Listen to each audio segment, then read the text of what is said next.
temps revenait sur la France endormie. Les campagnes chantaient dans leur douce harmonie. On parlait au café de ces combats lointains, comme d'un bruit de fond s'effaçant au matin. Les clairons, quelque part, sonnaient sans qu'on écoute. On croyait que la guerre s'arrêterait en route sous les arbres fleuris. Les journaux rassurants assuraient que le front tiendrait encore longtemps. Mais roulait à l'est un grondement austère avant nous qui portait l'annonceur de la guerre. Puis soudain en mai un orage éclata. Les chamois dévalaient les Ardennes aux abois.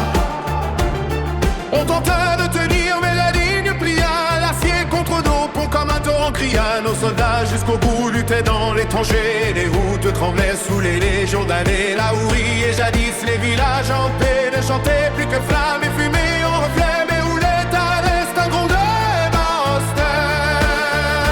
Avant nous qui portait l'annonceur de la guerre.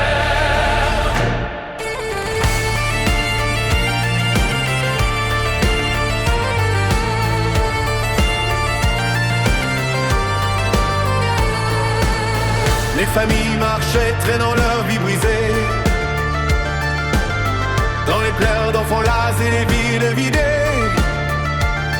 Et ces enfants en pleurs quittaient leurs toits en feu et marchaient sans repos sous un ciel orageux. La France reculait sous l'ombre des canons comme un grand animal blessé par des démons. Les soldats assez luttaient sans illusion en voyant s'effondrer les tout derniers bastions. Mais où l'est à l'est un grondement austère. Avant nous qui portait l'annonceur de la guerre. Après la guerre vint la triste occupation. Quand les rues s'imposaient la tour d'humiliation,